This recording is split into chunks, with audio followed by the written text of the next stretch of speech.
have sex every day for the rest of your life. क्या हो गया रणवीर भाई को?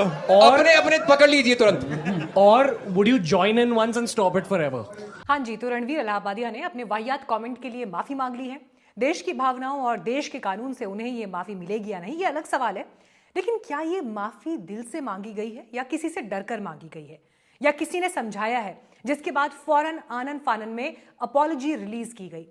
वैसे ये तीनों बातें सही हैं, लेकिन जिस तरह से लोगों ने रिएक्ट किया और एक तरह से रणवीर ने पहली बार रोस्टिंग क्या होती है, ट्रोलिंग तो खैर उन्हें पहले से मालूम है, उनकी पहले भी कई बार हुई है ट्रोलिंग, लेकिन ये सीरियस ऑफेंस के रूप में और वल्गैरिटी और ऑब्सीन विषय पर जिस तरह से वो घिरे हैं, जो रोस्टिंग हुई है, ये यकीनन रणवीर के लिए नेवर सीन बिफोर है।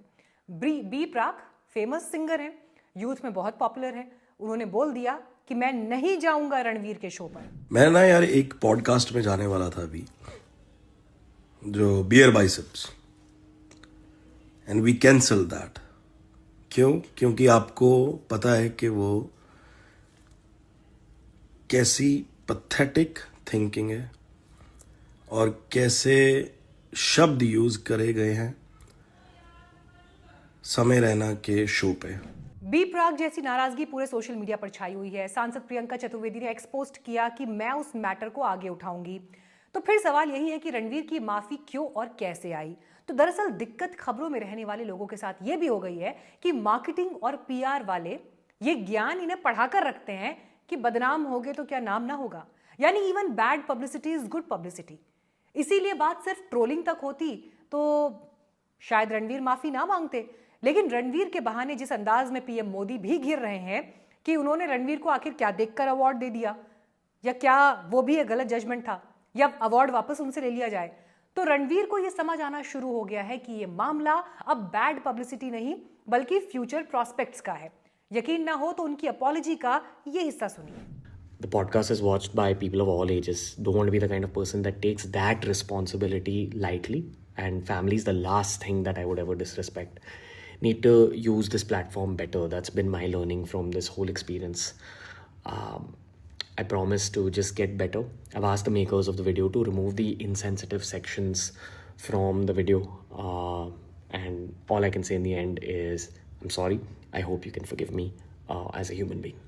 तो अपने पॉडकास्ट प्लेटफॉर्म का जिक्र क्यों करना पड़ रहा है? क्यों कहना पड़ रहा है कि हर आयु वर्ग के लोग देखते हैं? क्यों कहना पड़ा कि मैं उस प्लेटफॉर्म को लेकर बहुत सीरियस हूं? क्यों कहना पड़ा कि मैं अपने प्लेटफॉर्म को फालतू बातें करने के लिए डेवलप नहीं कर रहा? और आखिर रणवीर को क्यों कहना पड़ा कि एक अच्छे इंसान होने के नाते आप उन्हें माफ कर दीजिए?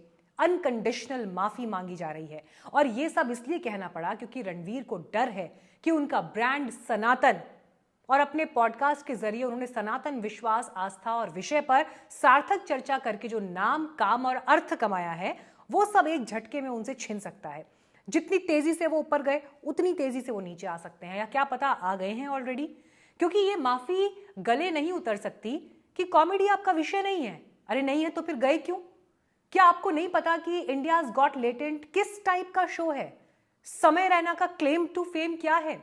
और चलिए अगर आपको नहीं भी पता था, फॉर 1 सेकेंड मान लेते हैं, तो क्या आपके लेवल का मीडिया से जुड़ा व्यक्ति और कंटेंट क्रिएटर बिना किसी जानकारी कहीं भी किसी भी मंच को शेयर करने पहुंच जाएगा?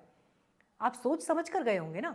और जो आपने पूछा या बोला वो भी फुल स्क्रिप्टेड था, क्योंकि एग्जैक्टली वही बात एक और इंग्लिश प्लेटफॉर्म जो विदेश का है उसमें पूछा गया, और वही आप भी कह रहे थे। Would you rather watch your mum and dad have sex every night for the rest of your life, or join in one time to make it stop and never have to watch it again? Rather watch your parents have sex every day for the rest of your life. क्या हो गया रणवीर भाई को?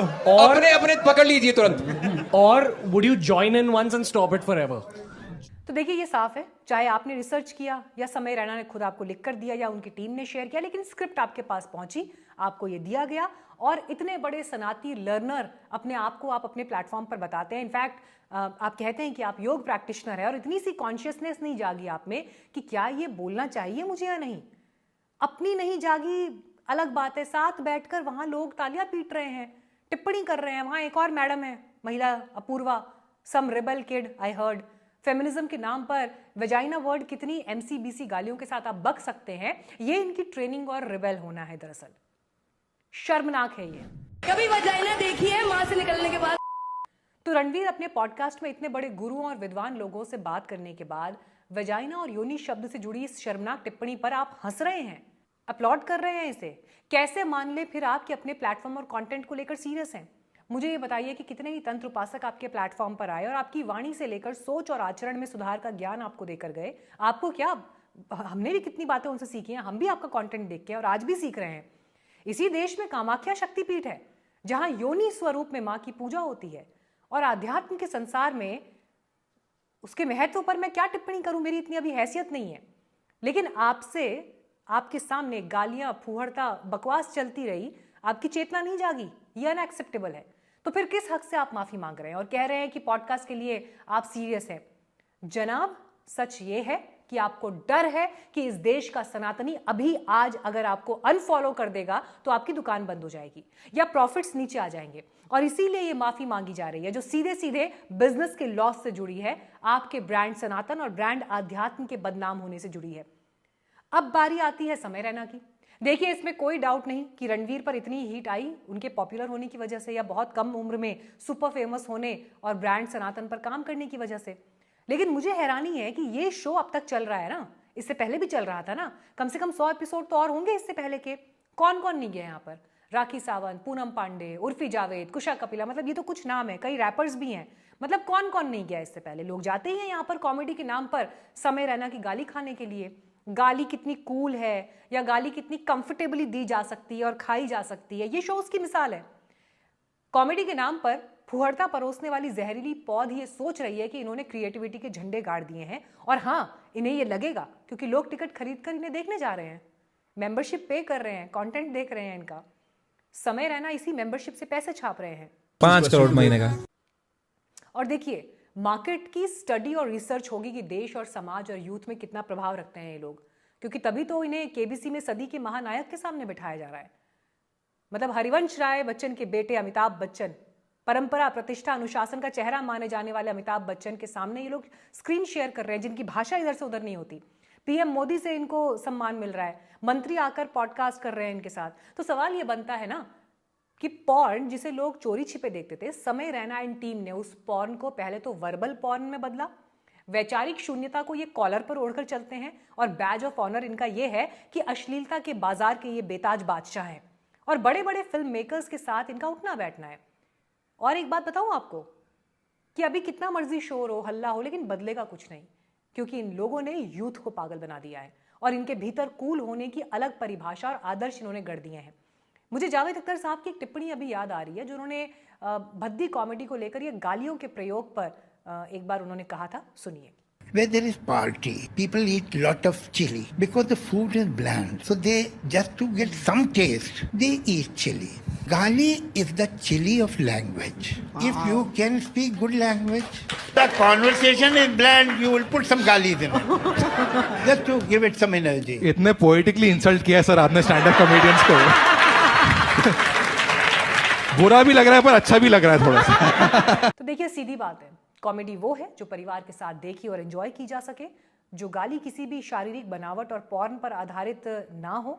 व्यंग वो है जो देशकाल परिस्थितियों पर झकझोरने वाला विचार रखे। कम से कम व्यंग पुरोधा शरद जोशी, हरिशंकर परसाई की परंपरा पढ़ने देखने वाले लोग तो जरूर मेरी इस बात को समझेंगे। और हास्य विनोद वो है जो एक सतही बुलबुला ना होकर हंसी की गहराई देकर जाए। लेकिन अफसोस, इन लोगों ने ना कुछ देखा है, ना कुछ पढ़ा है, लिख ये जीवन में कभी पाएंगे नहीं, और इसीलिए डार्क ह्यूमर के नाम पर ये बकवास ही परोसेंगे और उस बकवास पर तालियां बजेंगी। मेरी रिक्वेस्ट है आपसे, आप इस तरह के कंटेंट से दूरी बनाइए, अपने बच्चों को इससे बचाइए। देखिए, दो लोग कमरे में बैठकर क्या बात कर रहे हैं वो अलग बात है, लेकिन मंच पर बैठकर जो कहा जा रहा है और जिसका इम्पैक्ट एक बड़े वर्ग पर होता है, उसकी गंभीरता को समझने की जरूरत है। अपनी वैल्यूज को बचाइए। और अगर इस वीडियो में कही गई बातों से आप इत्तेफाक रखते हैं, मुझे ज़रूर बताइए पहले तो कमेंट्स में आप क्या सोचते हैं, और ज़्यादा से ज़्यादा लोगों तक इस बात को पहुंचाइए, इस वीडियो को शेयर कीजिए ताकि ये थॉट और लोगों तक भी पहुंच सके। हमारे पास बियर बाइसेप्स इतने बड़ा सब्सक्राइबर बेस नहीं है, लेकिन हम अपनी छोटी दुनिया में छोटी कोशिश के जरिए एक बड़ी लकीर खींचने की कोशिश कर रहे हैं, एक बड़ी बात कहने की कोशिश कर रहे हैं। आपका सपोर्ट मिलेगा तो ज़रूर ये बात आगे तक जाएगी। वीडियो देखने के लिए आपका बहुत धन्यवाद।